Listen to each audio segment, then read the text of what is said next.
welcome to the Partnership for National Unity Press Conference for February 27th, 2026. I am your moderator, Shanika Heath. Joining today's press conference is Mr. Sherrod Duncan, Member of Parliament, and Mr. Saito Andrews, Member of Parliament for the Partnership for National Unity. Today's press statement will be read in two parts, and we will begin with that reading from Member of Parliament Sherrod Duncan. Thank you very much, Shanika. Fellow Guyanese, across our 10 administrative regions, during the budget debate and the examination of the 2026 national estimates, the Partnership for National Unity Members of Parliament effectively dissected the budget and in the process revealed several glaring limitations. It has become unmistakably clear during the 2026 budget estimates review in the National Assembly that corruption under the People's Progressive Party Civic is not episodic, it is systematic, it is historic, it is present. If left unchecked, it will define future governance in our republic. The parliamentary review process has continued exposures of a troubling pattern of financial irregularities, missing reports, unexplained allocations, and deliberate opacity in the management of billions of dollars of public funds. This is not an administrative oversight. This is government by concealment. Let us begin with the Men on a Mission program, which is budgeted at $900 million in the current fiscal year. There are no reliable reports laid in Parliament for 2023, 2024, or 2025 outlining measurable outcomes or expenditure breakdowns. The explanation offered was that the absence of reports was an unfortunate error, quote unquote. In any accountable system of public financial management, 3 consecutive years of missing report would constitute a governance crisis. Under this administration, it is dismissed as routine. Transparency and performance monitoring are not optional in a $900 million program. The absence of documentation in the face of persistent allegation of corruption only heightens suspicion. And equally troubling is the Office of the Commissioner of Information.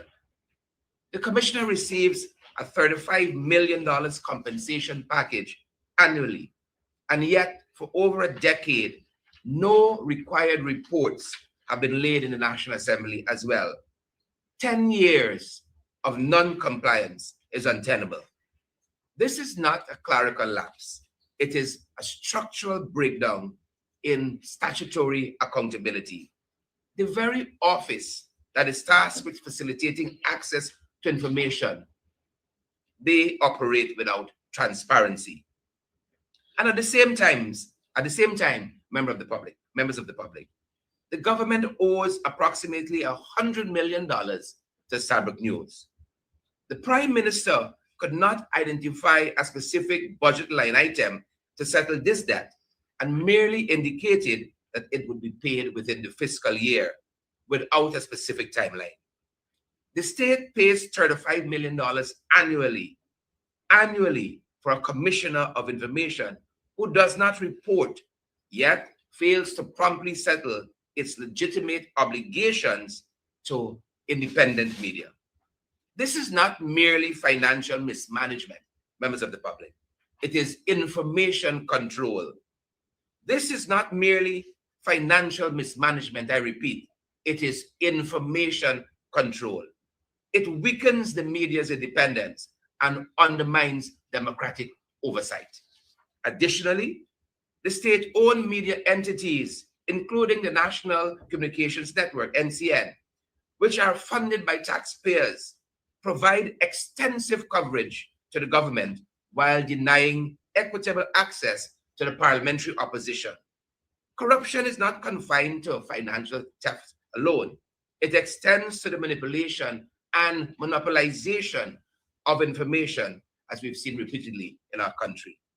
A democracy cannot function where government controls both the purse and the narrative.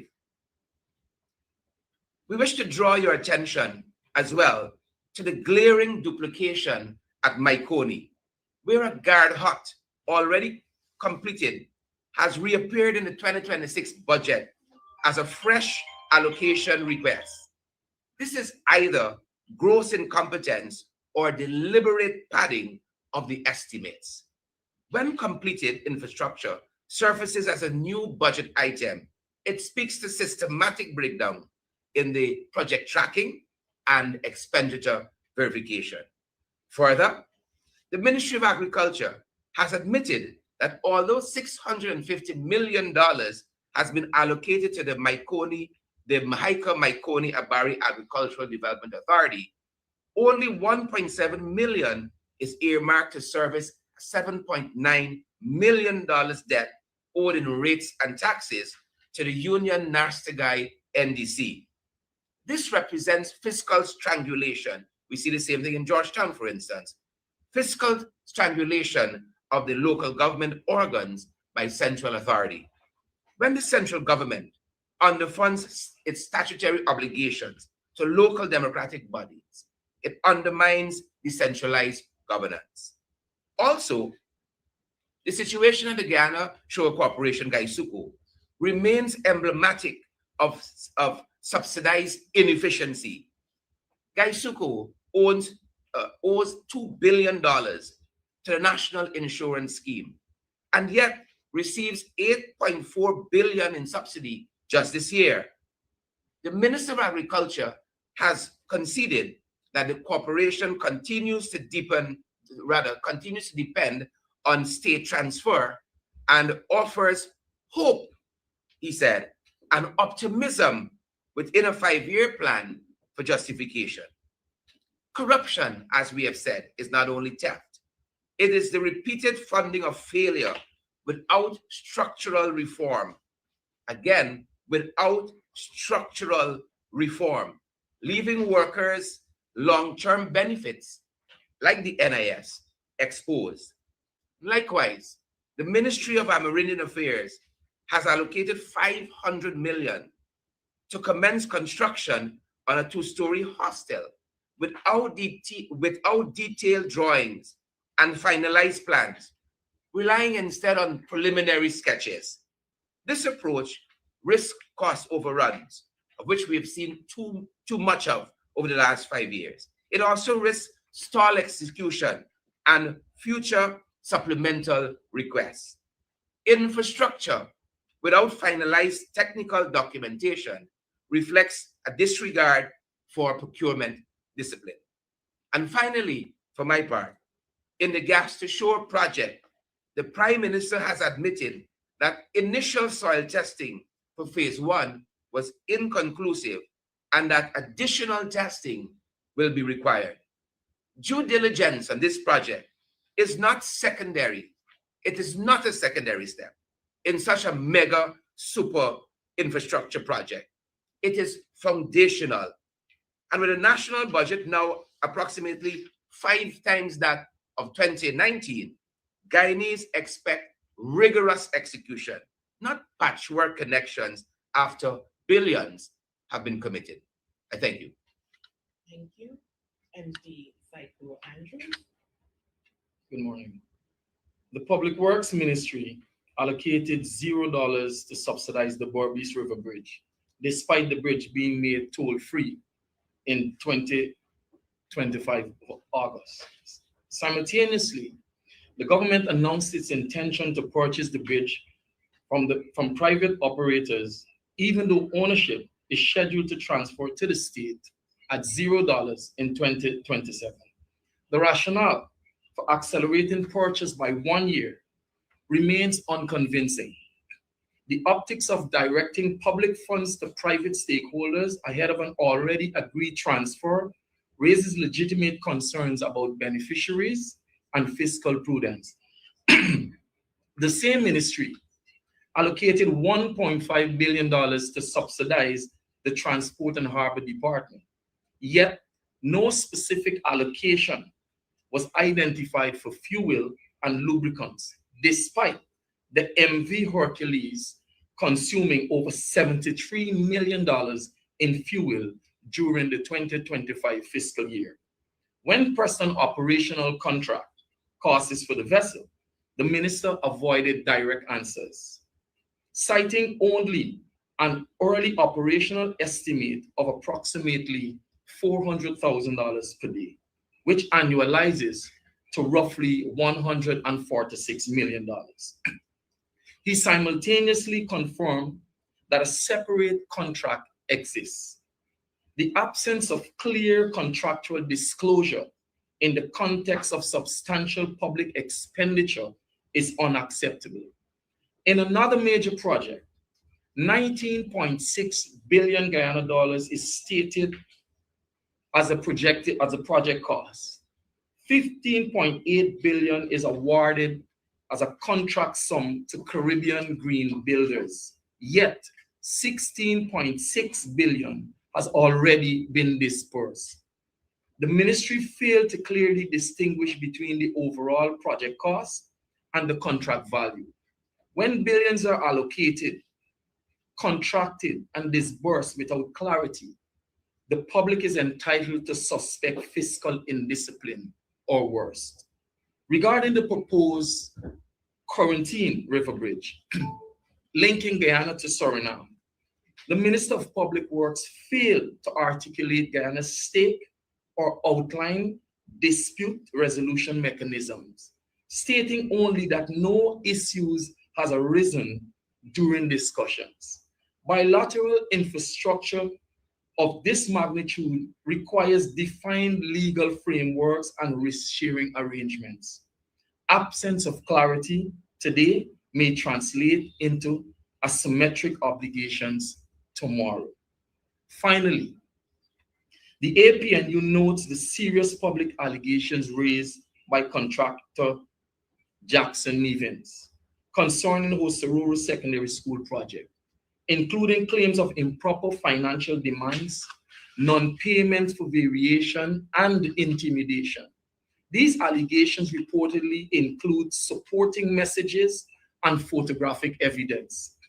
Given the gravity of these claims, the APNU expects a formal and transparent investigation.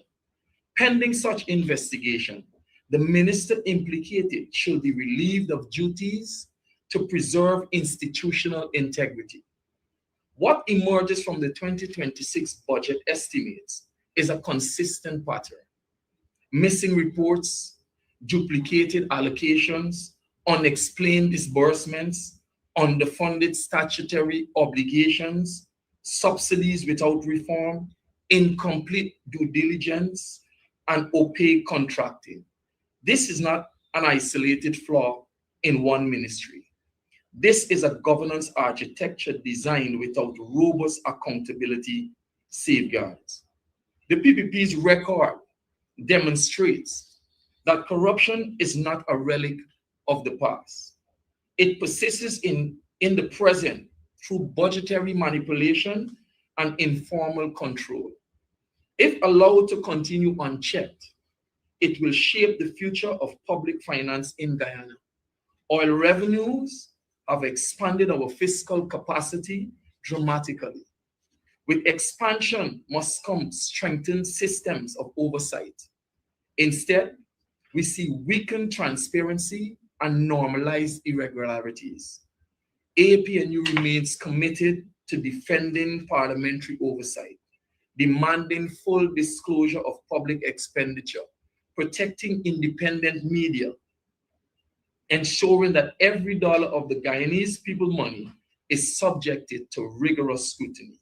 We therefore reiterate our call for full and timely statutory reporting across all agencies, clear linkage between allocations, contracts, and disbursements, strengthened procurement discipline and project verification systems, alignment of budget size with demonstrated absorptive capacity, equitable access to state resources and information platforms, transparent investigation of all credible allegations of misconduct, institutional reforms to ensure accountability keeps pace with national revenue growth. Guyanese deserve a system where public funds are managed with discipline, where transparency is the norm and not the exception, and where development is grounded in integrity. The 2026 budget has already been passed. What remains is whether its execution will continue along the same path, or whether accountability will finally assert itself. Guyanese deserve development built on integrity, not expediency, on due diligence, not only optimism, on accountability, not concealment. Thank you. Thank you, MP. At this time, the floor is open for questions on the first statement. So you can do so, of course, by the raise of hand and stating your media house. I see the hand of Mr. Adam Harris.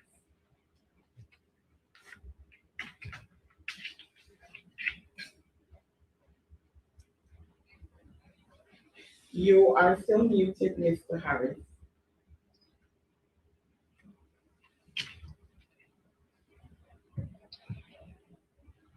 Yeah, sorry about that. Good morning, all. We aren't many, only me and Anasa Williams.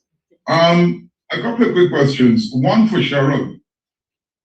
Now, we talked about the sugar estates and the allocations and what have you. In 2020, the government said it was coming to reopen those sugar estates that were closed.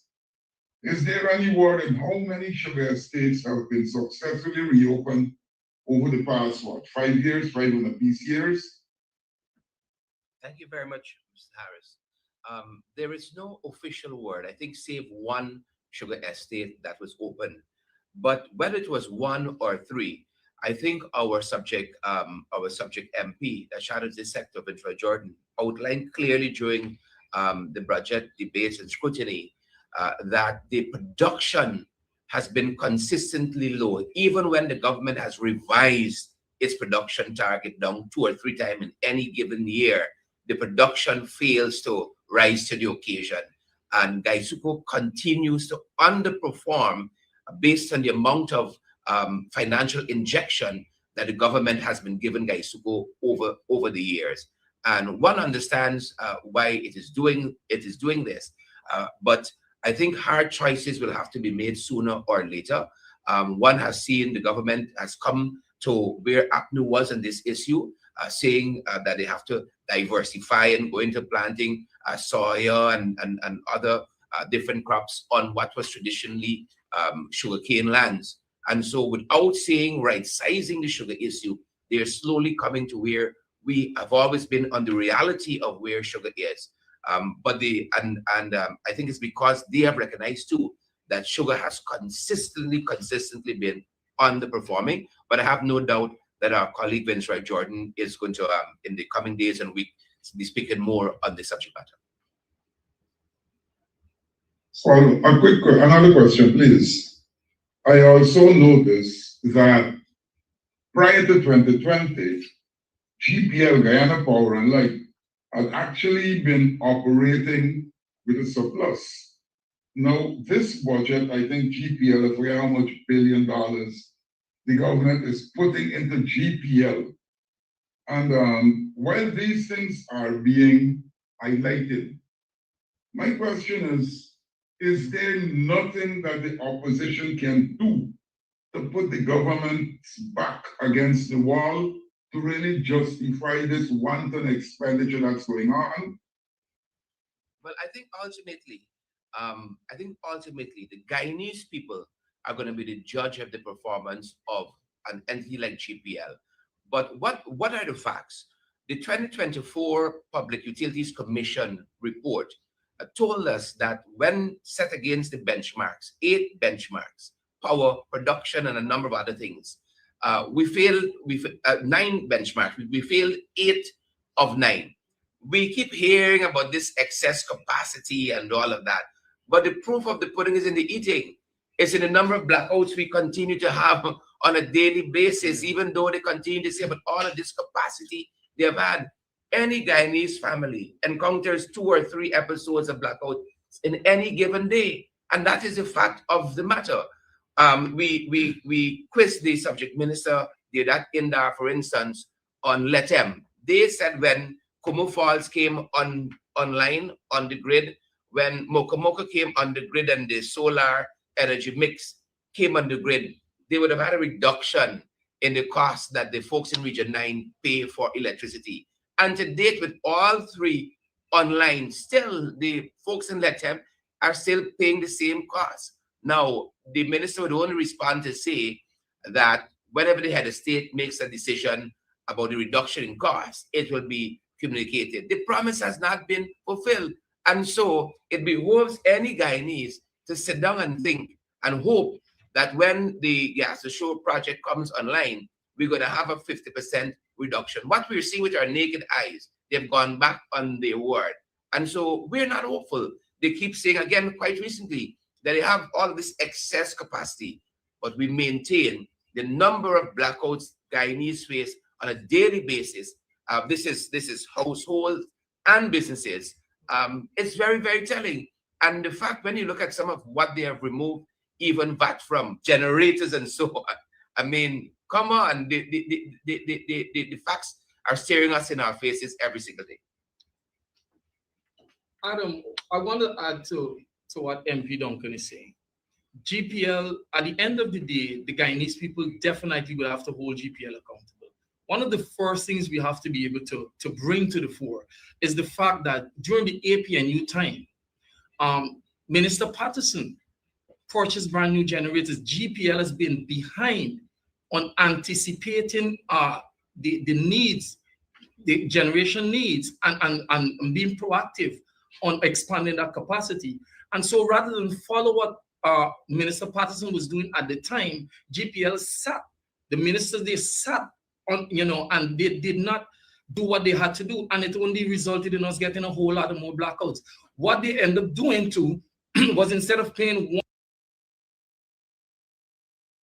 and you add the Amelia Falls at 186, you're still looking at consumer demand. Trinidad is an example. So the question is, where are we getting these estimates from? Yeah, we have to question these estimates. Is it a case where we're throwing out these estimates to justify overpriced infrastructure projects when it comes to power generation? Yeah. And I think that go wrong because the government owes NIS $2 billion. We can also look at that. But just take any trip down to the this in the National Assembly at the last moment, the way that all of these billions will be allocated. Top Judge John too, so we got some help. Mr. Andrews, you spoke about a lot of money being 19 point something billion dollars. The entire project is $19+ billion. A contract was signed. Have been forthcoming, and Guyanese are asking in this budget, in of the government 3 years to just and ask us about when will the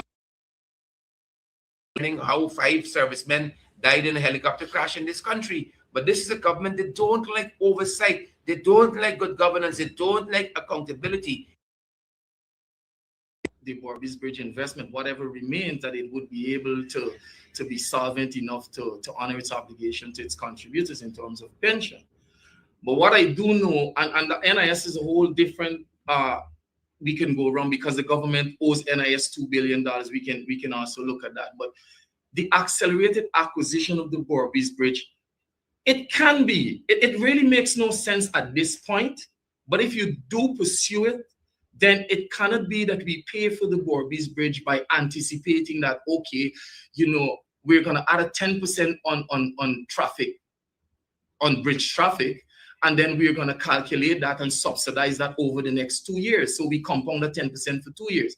We cannot take that approach. So we could probably take an approach of a discount cash analysis approach in buying the Burbs, where we consider basically the net cash value, and you consider what is required of the board, the net cash value over 2 years, over the 2 years, taking you to 2027.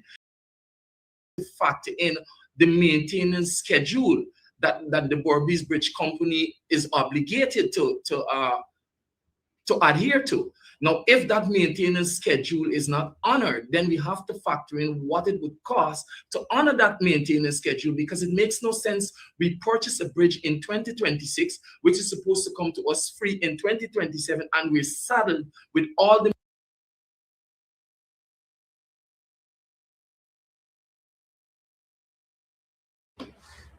Welcome to the Partnership for National Unity. One sugar estate that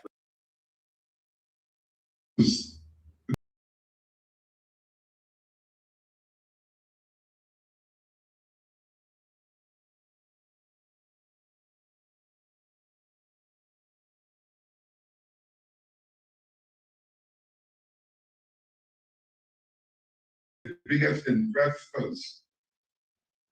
With the accelerated acquisition, is NIS going to get back its money and so be in a better position to help its pensioners?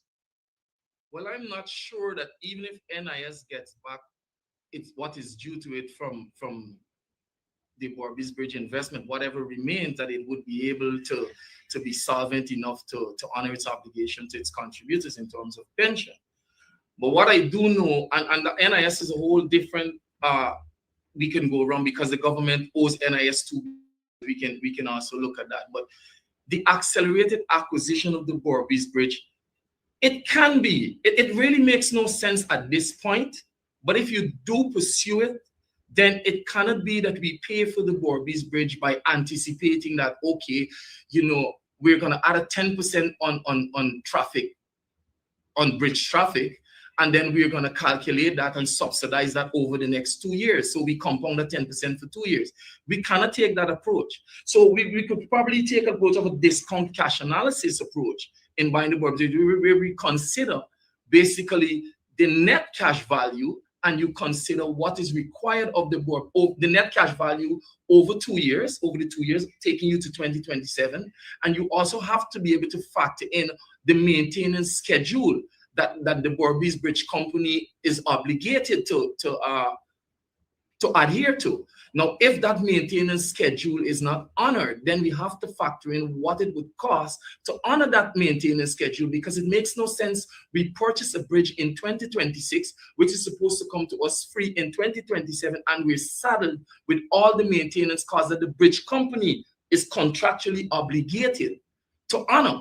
So we have to consider all of those and come up with a buyout price. So we don't come up with a discounted buyout price in 2026. That could be a prudent approach. So if that is the approach, then yes, we can receive value for money. But the funny thing about it is that when the minister was asked the question in Parliament as we interrogated the estimates, he said to us, one thing he can assure us, he could not say to us what is the ballpark figure that he was looking at to purchase this bridge. All he can say to us is that what he can guarantee, it would be less than the subsidies. That is not a sufficient answer for the Guyanese people who have spent almost 20 years being saddled with the high cost of crossing that bridge. That to come to this point when they're supposed to get this bridge for free, at zero cost, and you're going to say to them, you're going to purchase it 1 year in advance, but it will be cheaper than if you were to subsidize the toll. That is not a sufficient answer. Yeah, and again, I think what MP Andrew says really underscores everything we've said this morning. If so little information you're operating under, there's such a papacy of reports in the National Assembly that you really can't make sound decisions based on what they are telling you are the numbers. And it seems as though the Berbice Bridge has benefited very nicely from the largesse of the NIS scheme, which we should say was conceptualized under the PNCR government.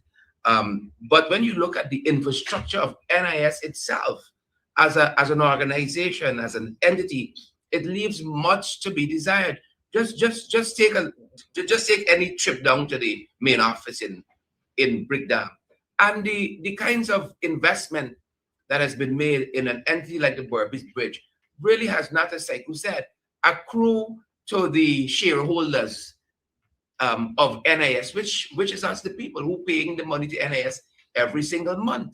Had we been so fortunate, government is still pumping money into NIS, still making a lot of grand promises to citizens of this country in terms of where NIS is going to be in any given year.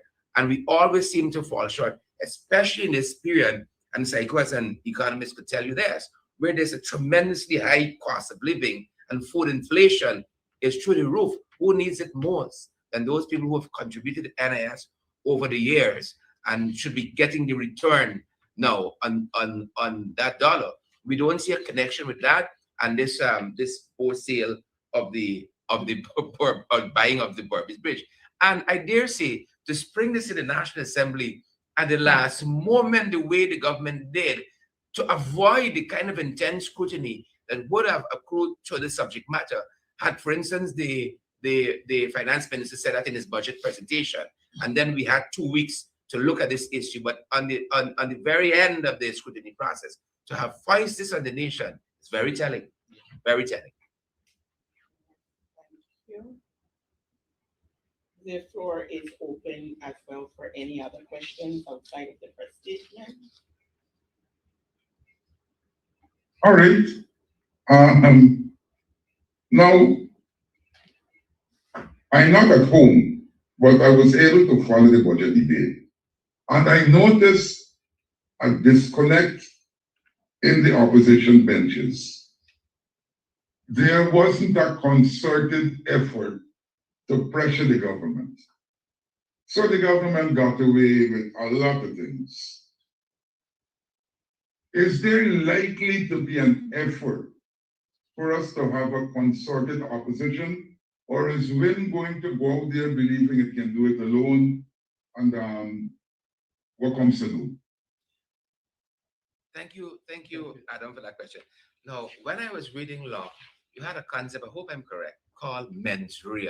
What's in somebody's mental capacity? What is in somebody's mind? And we always say we can't know what is in somebody's mind. We can read their actions and you make assumptions. In the very same way, we can't know in the mind of Win. We can take responsibility for what is in our purview of control. And I think that all of our members of parliament, all 12, represented very, very well within the time frame we have had to make our contributions to budget 2026.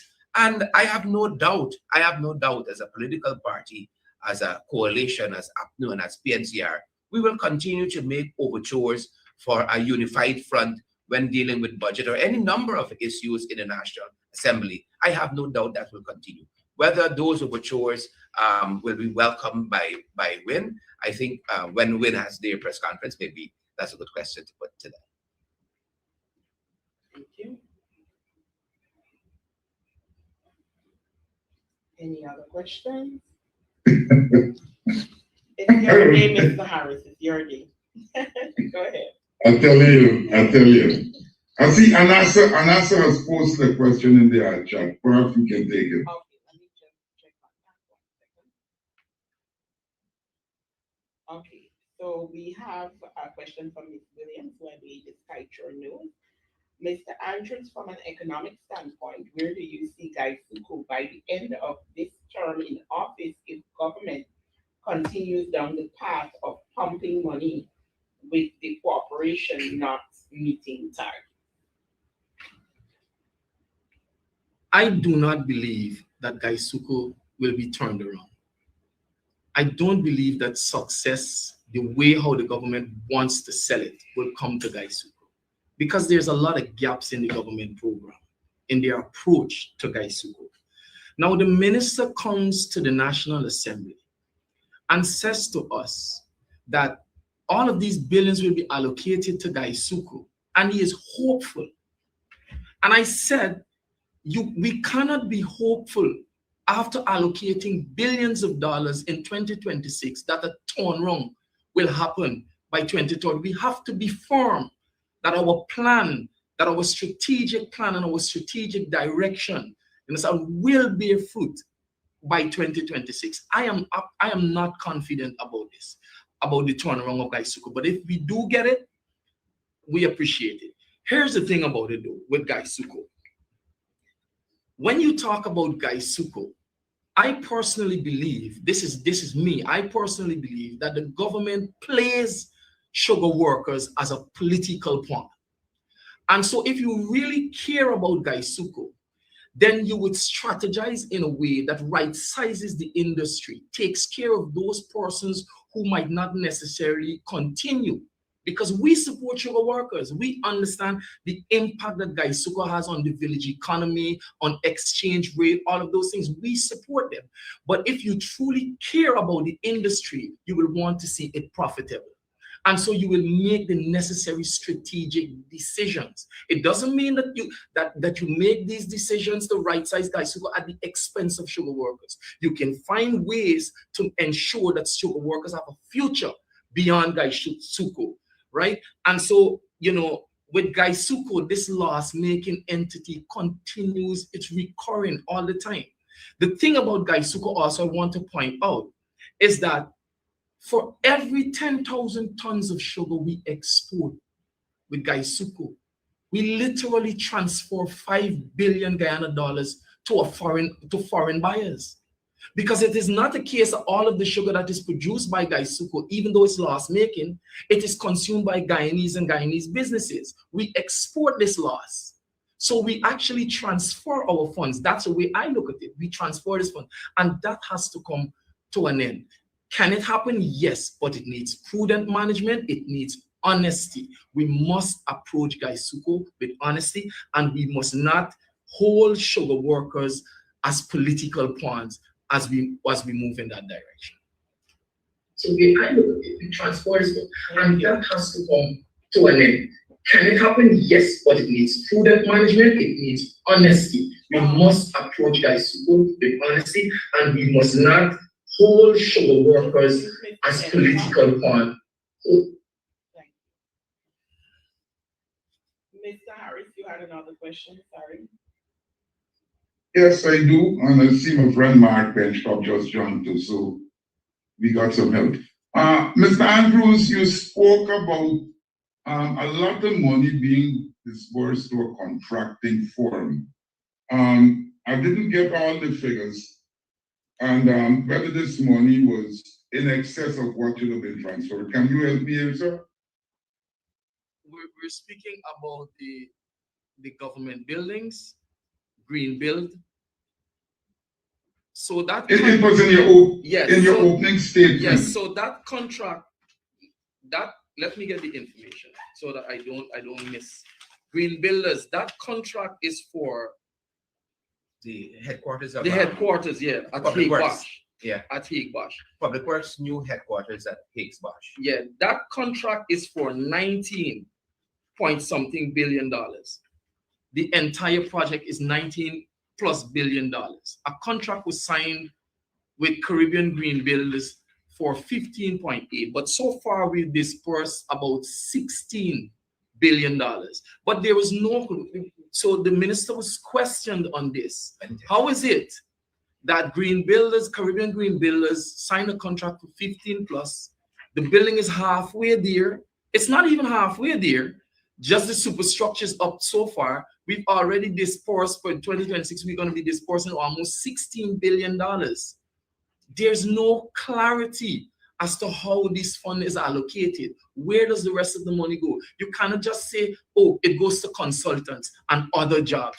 Where specifically does it go to? Who are the contractors? Who it is going to, so that we can question this. Again, the theme of this press statement continues to ring, that it is a lack of transparency that comes from the PPP government when it comes to spending Guyanese money, a lack of accountability.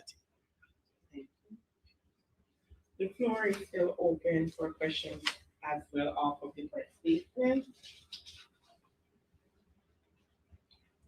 All right. All right, yeah, there we go. Now, there is another issue that bothers me. And this issue has to do with, I mean, the party has its fan out and all of this, and you're taking the messages out there, and we're talking about high cost of living. But there seems to be a limited reaction from the people on the ground. Is the party getting that same fight when it goes out there to interact with the people?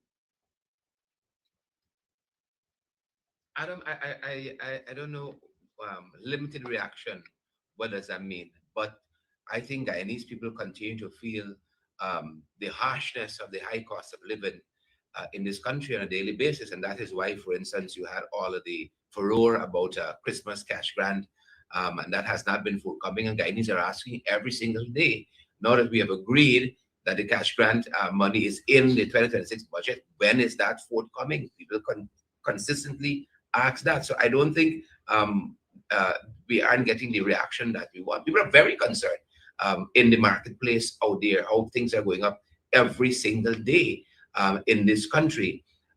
And you only need to read Starbuck News any given Monday, and you'll see the concerns of citizens and how the cost of living affecting them. So I think we are right where we need to be in terms of pushing the issue, listening to the people out there. We're on the ground, as you said, consistently, region by region. We're going to continue that work. We have now moved from the scrutiny of the budget in the National Assembly to looking at its execution and scrutinizing it from that execution standpoint. We want everything that we have agreed on that is for the people to come to the people in this budget. And the faster the government does it, the better. Now, they're already giving out the contracts and so on to, of course, friends, family, and favorite. But we want what is for the people to get to them. And they need to set a date, first and foremost, when Guyanese are going to get that cash grant and all of the other things that are in the budget for the Guyanese people. Thank you. I see the hand of Mr. Mark Benchel. Yeah, thank you so much. I'm sure that maybe you guys addressed the budget, $1.5 trillion. Maybe you guys can say to the listeners as to what sort of impact that has thus far on the people on the ground as it pertains to cost of living. That we're hearing lots and lots of folks complaining about that cost of living high in terms of the unemployment rate, in terms of the 58% of people still living in poverty, so to speak, $6 US per day. I'd like to hear that question answered. The other question that I have, it pertains to the sanctioned persons, whether those sanctioned persons are still being paid by taxpayers of Guyana, mainly two of them, one the former permanent secretary, Ms. Toussaint, and the other being a senior police officer of the Guyana Police Force. Are those two persons still being paid by taxpayers of Guyana? The third question has to do with whether there has been an update on a senior police officer by the name of Caesar, who has been sanctioned with his allegation of visa revocation. And my final question for now would be the word out based on a photograph circulated on Burke's page that the parole board of the Guyana Prison Service is of all one ethnic group. And whether that is accurate, I have no reason to doubt that at this point in time, whether that is fairness towards the prisoners who are going in front of those individuals and hoping to be granted some sort of leniency and early parole. Thank you all so much. Thank you for the questions. We don't have sufficient information on the last thing you asked the parole board to make a judgment on it yet, but it is receiving our active attention. We have raised the questions likewise on senior policeman Hemnod Shaw and also May Toussaint Thomas, who was a former permanent secretary, and the reluctance of the government to say whether or not they are still on the taxpayers' dollars, whether they're still receiving a salary. Reluctant to answer that question in the negative says to us that they are.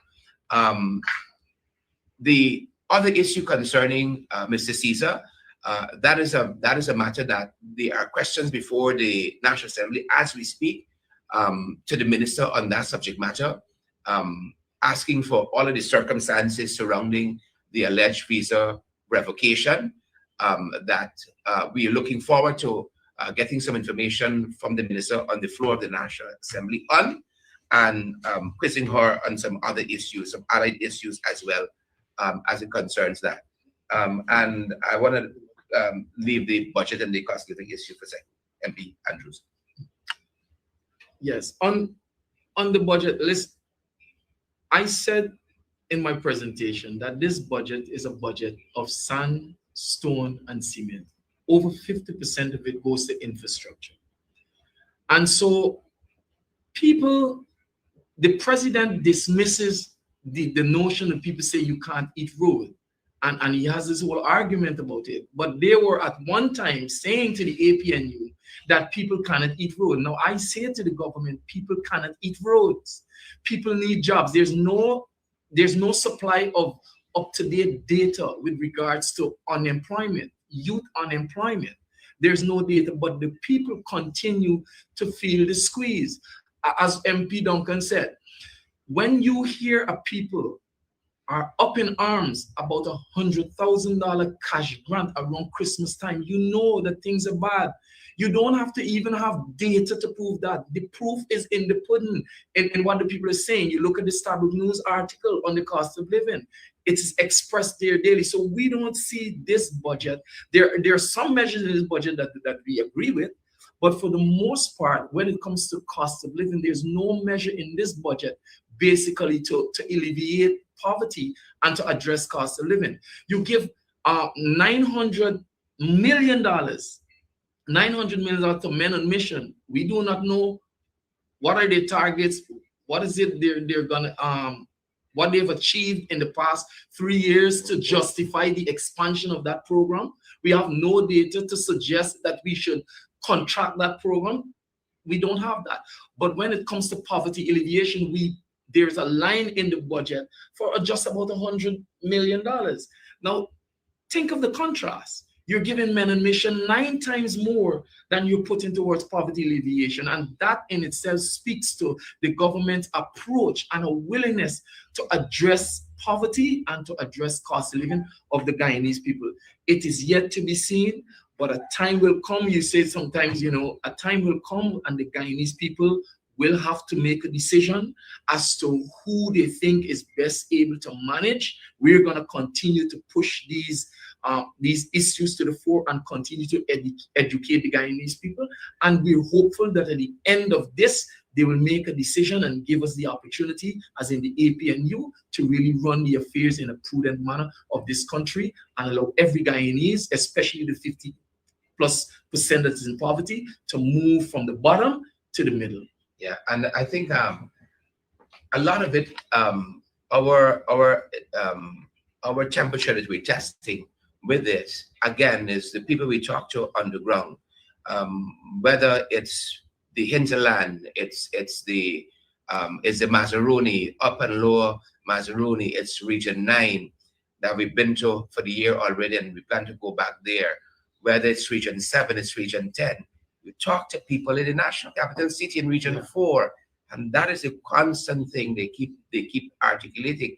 That's one of the reasons why, for instance, the folks in Region 9 ask us about when will the government lower this electricity cost, because they want more monies in their pockets. That is why, like Saigu said, we've articulated. People are asking about this cash grant. When is the cash grant coming? Because people need a little something to tie them over. But the fact of the matter is, we have some structural things that are wrong, and I know economist Andrews can articulate that better than I can. But from a layman's standpoint, the fact that we've been throwing monies at this issue, we spent $6 trillion in the last 5-6 years as a country, and still people are not relieved. Still, you have all of these subsidies that have to be packed in there so that people can get by. Tells you where we are. The fact that your monthly salary alone still cannot do. You need all of this other extra help from the state, which is good. but it tells you where people are in this country. And we understand that trickle-down economics does not work. It is not. We have heard the president himself, Irfan Ali, cry out, to business leaders and owners to let the money go down to those at the bottom. It never does. It never does. And much of what they're trying to do will have the very same effect. It never gets down to the people that matters most. And that is why we say increase wages and salaries as one of the surest bets to alleviate poverty. And as we talk about the deficit on information and reports and so on, we don't know where we are with poverty in this country. If they want to say the 58% who live in poverty and the 35% live in abject poverty is from 2019 or whichever year, what are your figures? How are you planning? What are your numbers that you are working with that you have said $100,000 can put a dent in poverty, put a dent in the cost of living? What are the numbers you are working with? And we believe they're filling with the numbers. That is why you've had this long drawn out process to get to a report for the census. You've had a long drawn out thing with that. We're looking to see what the labor force survey says. They might have another long drawn out period. We're eager to see a lot of reports inclusive of the report concerning how 5 servicemen died in a helicopter crash in this country. But this is a government that don't like oversight. They don't like good governance. They don't like accountability. They want some one-man show. But we and the people of this country will continue to demand more from governance, more from government in this country. And that is how we test the barometer. On social media, I'm certain that people are complaining to you guys every single day. We read the comments. We read the responses on social media.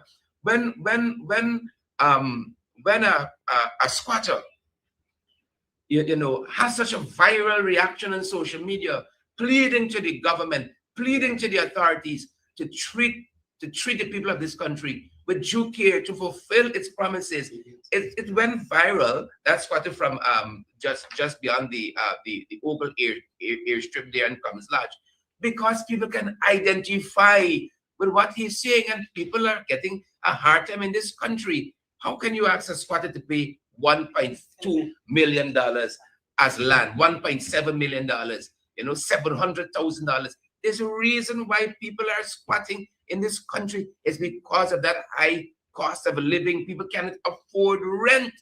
That is why they endure squatting. But of course, we have offered several alternatives in our manifesto. We've said that every Guyanese earning under $400,000 should have a free piece of land, a free house land. That's like every single Guyanese. We've said rent control. Rent is exorbitant. A lot of landlords think that everybody got a Stabroek block in the backyard, right? So we say we wanna see rent control among a number of other subsidies. We said we not only want free education for our people the way we had it prior to 1992, but we also want to put a little money in the pockets of our students. They must got a little stipend. I mean, I am shocked that guys still going to get in all of this money on a yearly basis, all this subvention, paying its apprentices $4,000 a month.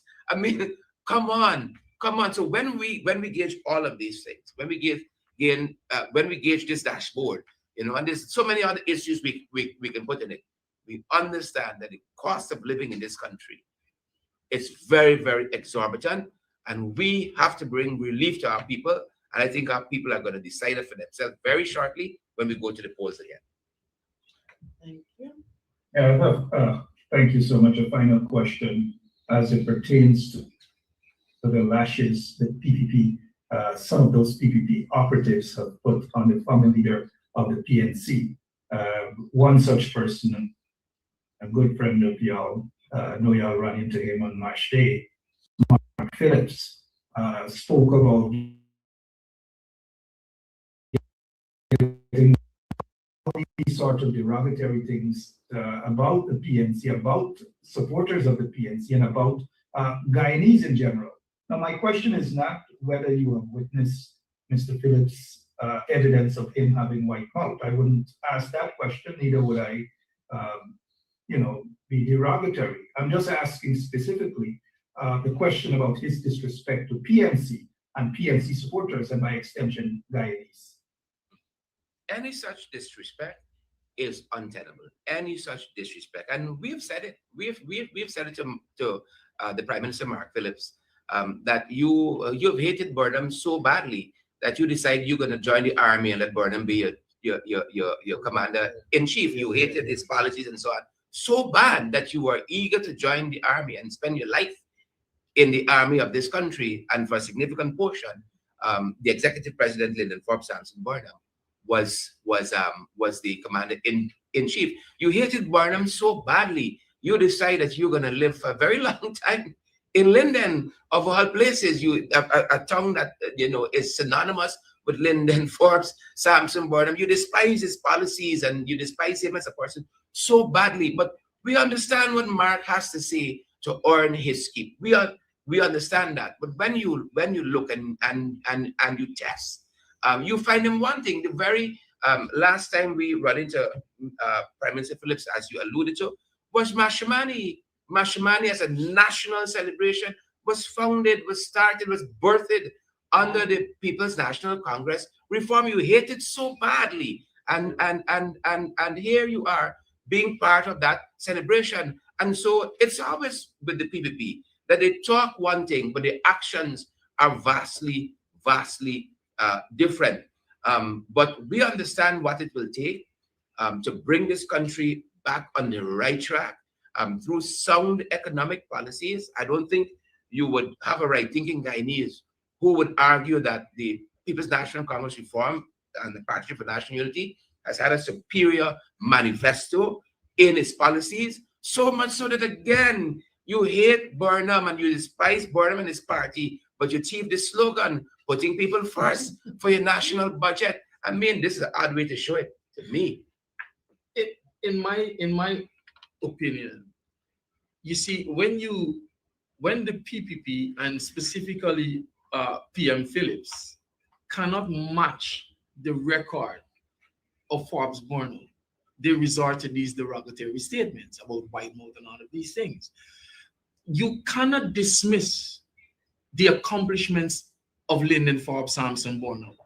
Transformative infrastructure projects. We're talking about education, free university education from nursery to tertiary. We're talking about linking regions. We're talking about food security. We're talking about a man who was respected in his time and in his generation by world leaders. We're talking about people who defend Caribbean leaders against international, leaders. And so you cannot question the legacy of Lyndon Forbes Sampson Burnham. You cannot question his accomplishments. And so Mark Phillips joins the bandwagon and becomes derogatory. But it's not that he has done it in private. That is what is distasteful. He didn't do it in private. He stood in the National Assembly and did this. And I think that he should be able, we should demand an apology from Mark Phillips on this, because I think it is very disrespectful and it was uncalled for. Thank you. I'll take a final question before we close out today's press conference. All right. Mark, me or you? No, I'll take it since I'm the elder one. Adam, you go ahead, but I wanted to take on the two MPs, please, gentlemen, on the recent quote-unquote suicide of a 70-year-old man at the Georgetown Public Hospital. Even while there is no word on the previous suicide by a young woman, there is no word on that investigation. Now I'd like to have your take on that. And while at that, Adam, I'm not sure if the party has issued anything yet with the recent passing of long-standing journalist, Mr. Ulrich Hexberger. Thank you. Yeah. We'd love if our colleague Shanika Haynes can take this question as it's an issue that she has been studying and is doing some work on. Thank you. Okay, the issue of the recent suicide is something that is extremely troubling. You know, every time we talk about the government and them taking accountability and doing the things that they should, we end up in these kind of situations because they don't. We just had the incident where a young lady who, from all investigation or talks with the family, etc., suggested that she should have been on the proper watch, would have jumped out of the window of our public hospital, and they issued a statement somehow taking some form of blame for it in one sense and saying that they will now, because it was clear they had no policies put in place to ensure that something like this does not happen again. And it is mere weeks after that incident, and we have seen this reoccurring. And the fact that at this time, the patient is said that he was under suicide watch and was capable of doing the exact same thing is something that Guyanese, and as we look on, cannot take lightly, because we cannot have these situations recurring where you place your loved ones in the care of an institution that should understand their needs and be there to, ensure that these things don't happen. And, you haven't heard a proper statement as yet from the hospital in this regard. We hear we're changing CEOs and this and how much money they're being paid and who's what, but we are seeing things that we should not see. We saw the incident where a patient was killed at another institution, and this is unacceptable in every stand, in every form, for a nation who is expending so much in their allocation of budgets and talking about development of a country, and we cannot even take care of our vulnerable persons at the hospital, people who are left in our care.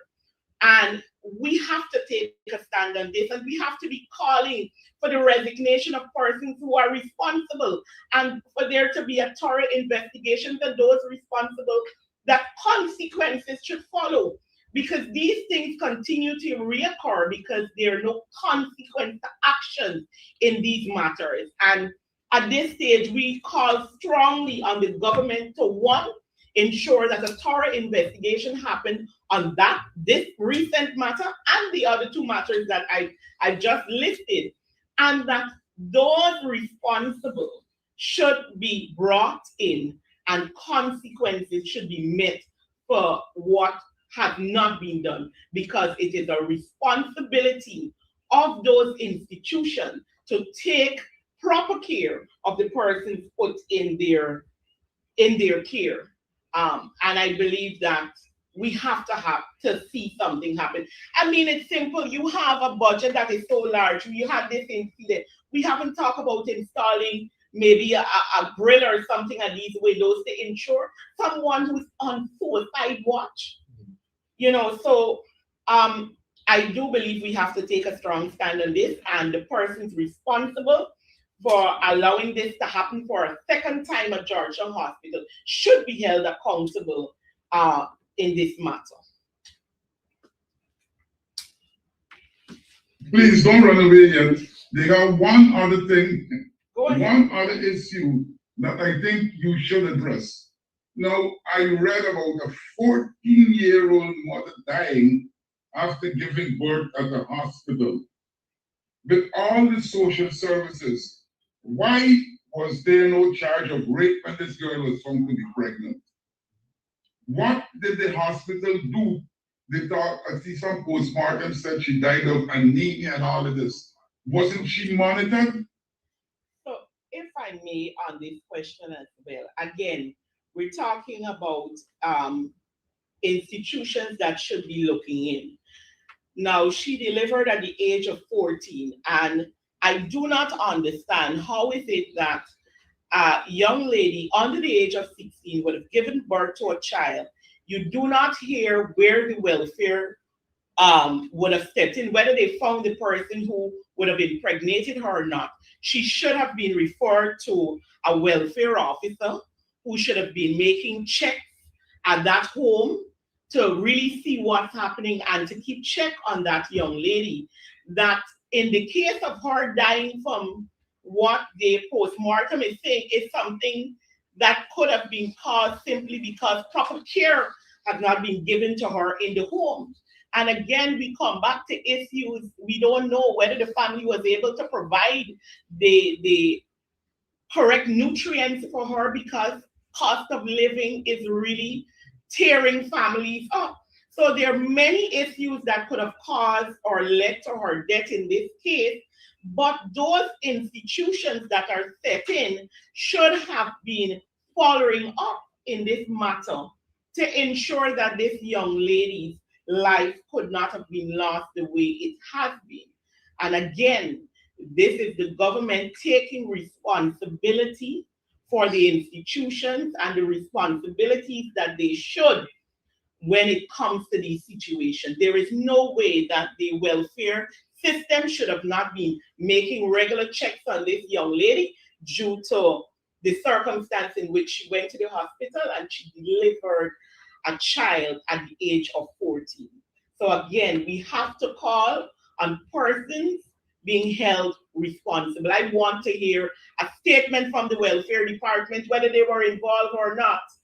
And, how was the hospital able to release her into the care of the family that brought her in this state? So again, our institutions. Thank you. All right, thank you so much. With there being no other questions, I want to thank our media personnel again for joining today's press conference, and of course to our viewing audience and all our social media platforms. We're coming down to the end of February. I do hope you have a wonderful weekend, and I hope to see you healthy and well in the new month of March.